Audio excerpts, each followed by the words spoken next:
ഇന്ന് പത്രവാർത്തകൾ വളരെ വിശദമായി സുജിത് ചന്ദ്രൻ പറഞ്ഞുതരും. Sujith Chandran, good morning. Good morning Sethu. ബീഹാറിലെ രണ്ടാം ഘട്ട തെരഞ്ഞെടുപ്പ് വരാനിരിക്കുന്നു. അതുപോലെ SIT ആശുപത്രിയിലെ യുവതിയുടെ മരണം എന്ന് തുടങ്ങിയ വാർത്തകളൊക്കെയാണ് പ്രധാന വാർത്തകളായി ഇന്ന് വന്നിരിക്കുന്നത്. അതേപോലെ വന്ദേ ഭാരത് ട്രെയിനിലെ കഴിഞ്ഞ ദിവസം RSS ഗണഗീതം പാടിയത് സംബന്ധിച്ച കുട്ടികളുടെ ഗണഗീതം സംബന്ധിച്ച വാർത്തകൾ, അതിൻ്റെ തുടർ വാർത്തകൾ ഒക്കെയാണ്. മാതൃഭൂമി എടുത്തു കഴിഞ്ഞാൽ സിസ്റ്റത്തിന് വീണ്ടും തകരാർ. നമ്മുടെ ആരോഗ്യമന്ത്രി ഇടയ്ക്ക് അതൊരു സിസ്റ്റം എററാണ്, ഒരു സിസ്റ്റത്തിൻ്റെ പ്രശ്നമാണ് എന്ന് പറഞ്ഞ ആ ഒരു വാചകത്തെ ചേർത്തിട്ടാണ് ഇന്ന് ഒട്ടുമിക്ക പത്രങ്ങളും ഈ വാർത്ത നൽകിയിട്ടുള്ളത്. അണുബാധയേറ്റ് SIT-യിൽ ഒരു യുവതി മരിച്ച വാർത്തയാണ്. പ്രധാന പത്രങ്ങളൊക്കെ തന്നെ ഏറ്റവും പ്രാധാന്യത്തോടെ അത് നൽകിയിട്ടുണ്ട്. തുടർച്ചയായി ഇത്തരം വീഴ്ചകളുണ്ടാകുന്നു, ചികിത്സാ പിഴവുകളുണ്ടാകുന്നു എന്ന തരത്തിൽ തന്നെയാണ് ആ വാർത്ത വന്നിരിക്കുന്നത്. SIT ആശുപത്രിയിൽ പ്രസവ ചികിത്സ നടത്തിയ യുവതി അണുബാധയേറ്റ് മരിച്ചു എന്ന വാർത്തയാണ്.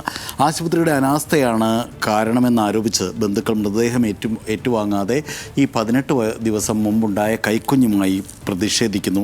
മരിച്ച ശിവപ്രിയയുടെ കുഞ്ഞുമായി SIT ആശുപത്രിക്ക് മുമ്പിൽ പ്രതിഷേധിക്കാനെത്തിയ ഭർത്തൃമാതാവ് മോളിയുടെ ചിത്രം കുഞ്ഞറിയാതെ എന്ന ഒരു അടിക്കുറിപ്പുമായി ആ ചിത്രം വേദനയുണ്ടാക്കുന്ന ചിത്രമാണ്.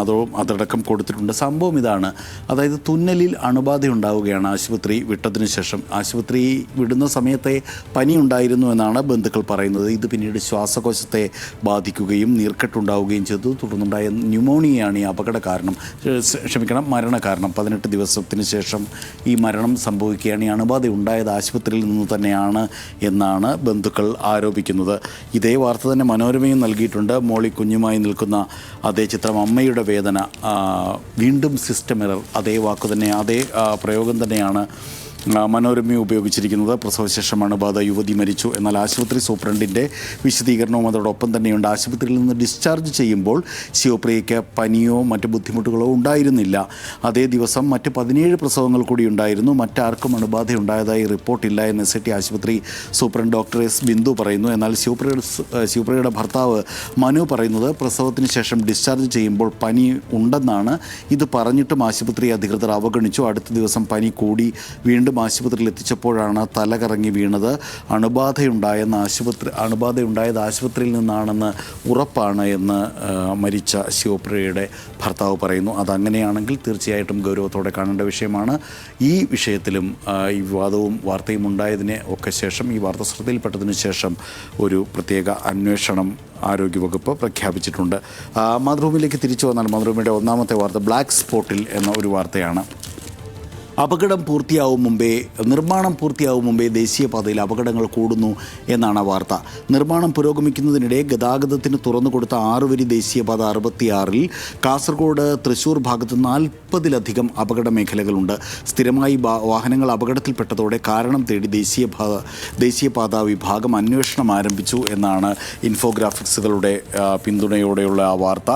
അപകട കാരണങ്ങൾ അലൈൻമെൻറ്റിലെ മാറ്റങ്ങളാണ്. അതിവേഗം ഈ നല്ല റോഡായതോടുകൂടി വേഗത കൂടുന്നു. ഇത്തരം വേഗത കൂട്ടി ഓടിക്കാൻ പ്രാപ്യമായ റോഡുകളിൽ വാഹനങ്ങൾ ഉപയോഗിക്കാനുള്ള ഡ്രൈവർമാരുടെ പരിചയക്കുറവ്, ലൈൻ ട്രാഫിക് പാലിക്കാത്തത്, ഇതൊക്കെയാണ് അപകട കാരണങ്ങൾ എന്നും മാതൃഭൂമി ഈ വാർത്തയിൽ പറയുന്നു. മാതൃഭൂമിയുടെ തന്നെ രണ്ടാമത്തെ പേജിലേക്ക് പോയാൽ കാക്കനാട് മെട്രോ വികസനം ഏതുവരെയായി? ഇപ്പോൾ കൊച്ചിയിലൂടെയൊക്കെ സഞ്ചരിക്കുകയാണെങ്കിൽ എല്ലായിടത്തും മെട്രോ തൂണുകളാണ്, മെട്രോ പണി നടക്കുകയാണ്, അതിൻ്റെ പൈലിംഗ് നടക്കുകയാണ്, പൊടിയാണ്, ചെളിയാണ്, ഒക്കെയാണ്. ഇതെന്ന് തീരും എന്നാണ്. കാക്കനാട്ടേക്ക് കുതിപ്പ് തുടങ്ങാൻ ഇനി 7 മാസം വേണമെന്നാണ് പറയുന്നത്. പിങ്ക് ലൈനിൽ മെട്രോയുടെ യാത്ര തുടങ്ങാൻ ഇനി 7 മാസം കൂടി മതി എന്ന് പറയുന്നു. തൂണുകൾക്ക് 1 മുതലായിരിക്കും വീണ്ടും നമ്പർ ഇടുക. അറിയാമല്ലോ, ഈ മെട്രോ തൂണുകളുടെ നമ്പർ കൊച്ചിയുടെ വിലാസമാണിപ്പോൾ, ഇന്ന മെട്രോ തൂണിനടുത്ത് എന്നൊക്കെ പറയുന്നു. അപ്പോൾ ഇതുവരെയുള്ള തൂണുകളുടെ തുടർച്ചയാവില്ല.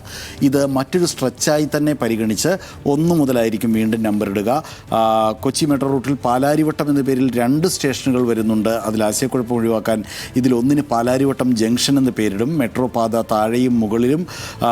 പാലാരിവട്ടം ജംഗ്ഷൻ കഴിഞ്ഞ് കലൂർ ദിശയിലേക്ക് പ്രവേശിക്കുമ്പോൾ 2ആയി തിരിയും. ഒരേ പാത മുകളിലും താഴെയുമായി പാത വരുമെന്ന് തുടങ്ങി. ഏതായാലും 7 മാസം കൂടി ഈ കാത്തിരിപ്പ് തുടരണം എന്ന് മാതൃഭൂമി പറയുന്നു. മാതൃഭൂമിയുടെ 12ാമത്തെ പേജിലേക്ക് പോവുകയാണെങ്കിൽ പന്തുരുളാതെ എന്നാണ് വാർത്ത. തീർച്ചയായിട്ടും കായിക പ്രേമികളെ സംബന്ധിച്ച് സങ്കടമുള്ള വാർത്തയാണ്. കേരള ബ്ലാസ്റ്റേഴ്സ് അടക്കം ക്ലബ്ബുകൾ പ്രവർത്തനം നിർത്തിയിരിക്കുന്നു. അതായത് ഇന്ത്യൻ സൂപ്പർ ലീഗ് ഫുട്ബോൾ പ്രതിസന്ധി രൂക്ഷമാക്കി കൂടുതൽ ക്ലബ്ബുകൾ പ്രവർത്തനം നിർത്തിവെച്ചു. കേരള ബ്ലാസ്റ്റേഴ്സ് അടക്കമുള്ള ക്ലബ്ബുകളാണ് ടീമിൻ്റെ പരിശീലനം അടക്കമുള്ള കാര്യങ്ങൾ താൽക്കാലികമായി നിർത്തിവെച്ചത്. അതേസമയം പ്രശ്നപരിഹാരത്തിന് അഖിലേന്ത്യാ ഫുട്ബോൾ ഫെഡറേഷൻ സുപ്രീം കോടതിയെ സമീപിക്കാൻ ഒരുങ്ങുകയാണ് എന്ന വാർത്തയുണ്ട്. ഒപ്പം സഞ്ജു ചെന്നൈ സൂപ്പർ കിങ്സിലേക്കാണോ എന്നൊരു സംശയം. I P L team Rajasthan റോയൽസിൻ്റെ ക്യാപ്റ്റനും മലയാളി സൂപ്പർ താരവുമായ സഞ്ജു സാംസൺ ചെന്നൈ സൂപ്പർ കിങ്സിലേക്കെന്ന സൂചന. ലേലത്തിന് മുമ്പുള്ള ട്രേഡിംഗ് വഴിയാണ് സഞ്ജുവിനെ ചെന്നൈ എത്തിക്കാൻ ശ്രമിക്കുന്നത്. ഒപ്പം മെസ്സി 400ാമത്തെ അസിസ്റ്റ് നടത്തിയ വാർത്ത, 2 ഗോളുകളും 400 അസിസ്റ്റും നടത്തിയ വാർത്ത. മയാമി MLS കപ്പിൻ്റെ സെമി ഫൈനലിൽ ഇരട്ട ഗോൾ നേടിയെന്നുള്ള വാർത്ത അതോടൊപ്പം തന്നെ മാതൃഭൂമി കൊടുത്തിട്ടുണ്ട്. മനോരമയുടെ 1ാമത്തെ വാർത്തയിലേക്ക് തിരിച്ചു വന്നാൽ അഴീക്കൽ തുറമുഖം സംബന്ധിച്ച് അവരുടെ ഒരു എക്സ്ക്ലൂസീവ് വാർത്ത ചെയ്യുന്നുണ്ട്. അതായത് കണ്ണൂർ അഴീക്കലിലെ നിർദ്ദിഷ്ട രാജ്യാന്തര തുറമുഖം വാണിജ്യ പ്രവർത്തനം തുടങ്ങുമ്പോൾ തന്നെ സർക്കാരിന് വരുമാന വിഹിതം, അതായത് ആദ്യ വർഷം തന്നെ വരുമാന വിഹിതം ലഭിക്കണമെന്ന നിബന്ധന സർക്കാർ തിരുത്തി. നടത്തിപ്പ് ഏറ്റെടുക്കുന്ന കമ്പനി വാണിജ്യ പ്രവർത്തനം തുടങ്ങി 30 വർഷത്തിന് ശേഷം സർക്കാരിന് വരുമാന വിഹിതം നൽകിയാൽ മതിയെന്നാണ് പുതിയ വ്യവസ്ഥ എന്ന് പറയുന്നു. വിഴിഞ്ഞത്ത് ഇത് 15 വർഷമാണ്. അതായത് കഴിഞ്ഞ വർഷം തുടങ്ങി ഇനി 14 വർഷം കൂടി കഴിയുമ്പോൾ സർക്കാരിന് വരുമാന വിഹിതം കിട്ടിത്തുടങ്ങും. നിബന്ധന മാറ്റം കേന്ദ്ര വിഹിതം കിട്ടാനാണ് എന്ന് മനോരമയിൽ പറയുന്നു. ഒപ്പം മുമ്പ് പറഞ്ഞ വാർത്തകളോട് ചേർത്ത് പറയേണ്ടതായിരുന്നു, വേണുവിൻ്റെ മരണം, കഴിഞ്ഞ ദിവസം ഹൃദയാഘാതത്തെ തുടർന്ന് മരിച്ച വേണുവിൻ്റെ മരണം ഒരു വീഴ്ചയുമില്ലെന്ന് അന്വേഷണ സംഘം കണ്ടെത്തിയിരിക്കുന്നു. മെഡിക്കൽ കോളേജ് ആശുപത്രിയിൽ ചികിത്സയിലിരിക്കെ ചവറ പത്മന മനയിൽ പൂജാഭവനിൽ വേണു ഹൃദയാഘാതം മൂലം മരിച്ചതിൽ ചികിത്സയില്ലെന്നല്ല, ചികിത്സാ പിഴവില്ലെന്ന് അന്വേഷണ സംഘത്തിൻ്റെ പ്രാഥമിക നിഗമനം എന്ന വാർത്ത മനോരമയുടെ ഇന്നത്തെ വാർത്തയാണ്. ഒപ്പം മനോരമയുടെ 4ാമത്തെ പേജിലേക്ക് പോവുകയാണെങ്കിൽ കഴിഞ്ഞ ദിവസം വന്ദേ ഭാരതിൻ്റെ ഉദ്ഘാടനത്തിൽ കുട്ടികൾ ഗണഗീതം ആലപിച്ചത് വലിയ വിവാദമായല്ലോ. അത് ഇന്ത്യൻ റെയിൽവേ, സദേൺ റെയിൽവേ അവരുടെ വെബ്സൈറ്റിൽ നിന്ന് ആദ്യം ഇടുകയും പിന്നീട് പ്രതിഷേധവും വിവാദം ഉയർന്നതിനെ തുടർന്ന് പിൻവലിക്കുകയും അതിനുശേഷം വീണ്ടും ഇടുകയും ഒക്കെ ചെയ്തു. ഏതായാലും സ്കൂൾ സാമാന്യ മര്യാദ പാലിച്ചില്ലെന്ന് വിദ്യാഭ്യാസ മന്ത്രി ഇപ്പോൾ പറഞ്ഞിരിക്കുന്നു. കുട്ടികളുടെ മനോവീര്യം ഈ വിവാദം തകർക്കുമെന്ന് സ്കൂൾ പ്രിൻസിപ്പൽ പറയുന്നു.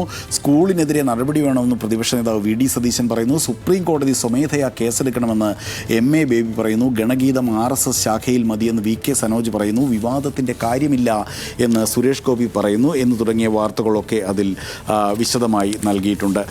മനോരമയുടെ 7ാമത്തെ പേജിലേക്ക് വന്നാൽ ഇന്ന് മനോരമയുടെ വാരഫലം കാർട്ടൂൺ 7ാമത്തെ പേജിലാണുള്ളത്.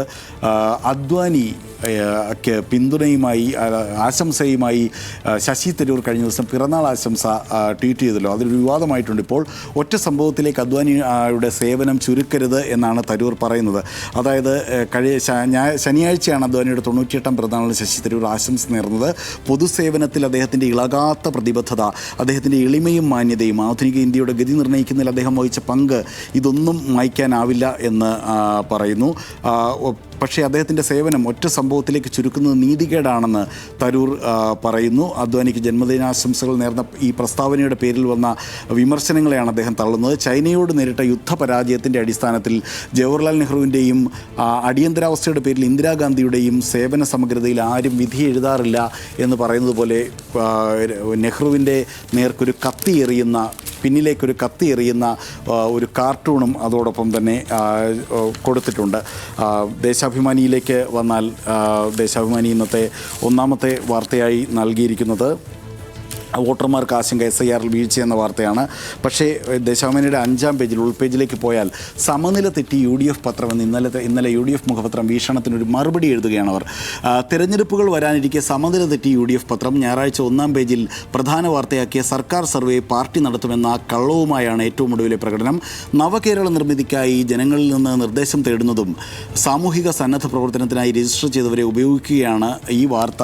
ഇതിനാളുകളെ സംഘടിപ്പിക്കണം എന്ന തരത്തിൽ പാർട്ടി കൊടുത്ത സർക്കുലർ സർവേ അല്ല, ഇത് നവകേരള നിർമ്മിതിക്കുള്ള നിർദ്ദേശങ്ങൾ തേടലാണ്, ഇതിന് സന്നദ്ധ പ്രവർത്തകരെ അടക്കം അപമാനിക്കുകയാണ് എന്ന് ദേശാഭിമാനി പറയുന്നു. പക്ഷേ ഇതേ വാർത്ത തന്നെ ഇന്ന് മനോരമയും വിശദമായി സർക്കാർ പരിപാടി, പക്ഷേ അതിൻ്റെ നിയമനം പാർട്ടി നടത്തും എന്ന രീതിയിൽ കൊടുത്തിട്ടുണ്ട്. മറ്റൊരു കൗതുകകരമായ വാർത്ത ഇന്ന് ദേശാഭിമാനിയിൽ തോന്നിയത് ഇന്ത്യ നേപ്പാളിനും ബംഗ്ലാദേശിനും പിന്നിലാണ് ലോക പട്ടിണി സൂചികയിൽ എന്നുള്ള ഒരു വാർത്തയുണ്ട്. ഇന്ത്യ ഗുരുതര വിഭാഗത്തിൽ, ഇന്ത്യയുടെ സ്കോർ 25.8 ഇത് അതിഗുരുതര വിഭാഗത്തിലാണ്. 102-ാം സ്ഥാനത്താണ് ഇന്ത്യ എന്ന് പറയുന്നു. അതായത് പാകിസ്ഥാൻ ഒക്കെ മാത്രമാണ് ഇന്ത്യക്ക് മുമ്പിലുള്ളത് എന്നാണ് ആ വാർത്ത. സത്യത്തിൽ ഈ വാർത്ത വരുന്നത് ഒക്ടോബർ 15-നാണ്. കൺസേൺ വേൾഡ് വൈഡ് എന്ന് പറയുന്ന ഒരു ഐറിഷ് ഏജൻസിയും അതുപോലെ വെൽത്ത് ഹങ്കർ ലൈഫ് എന്ന് പറയുന്ന ഒരു ജർമ്മൻ എയ്ഡ് സംഘടനയും ഒക്കെ പുറത്തുവിട്ട ഒരു വാർത്തയാണ്. ഇത് ഇത്രയും ദിവസത്തിന് ശേഷം ഏതായാലും ദേശാഭിമാനി 1-ാം പേജിൽ കൊടുത്തത് എന്തുകൊണ്ടാണെന്ന് മനസ്സിലാവുന്നില്ല. ഇതൊക്കെ തന്നെയാണ് പ്രധാനമായും. ജലീലിൻ്റെ കള്ളക്കളികൾ പുറത്ത് എന്ന് പറഞ്ഞ് ചന്ദ്രിക ഒരു വാർത്ത കൊടുത്തിട്ടുണ്ട്. ജലീൽ ഈ MLA ആയിരുന്ന കാലത്തെ അടക്കം സർവീസിൽ കൂട്ടി അതിൻ്റെ സർവീസ് ആനുകൂല്യങ്ങൾ നേടിയെടുക്കാൻ ശ്രമിക്കുന്നു എന്നൊരു വാർത്ത ഒരു വിവാദത്തിന് അവർ തുടക്കമിട്ടിരുന്നു. അതിൻ്റെ ഒരു തുടർ വാർത്ത ഇന്നുണ്ട്. ഇതൊക്കെയാണ് നമ്മുടെ മലയാള പത്രങ്ങളിലെ ഇന്നത്തെ പ്രധാന വാർത്തകൾ.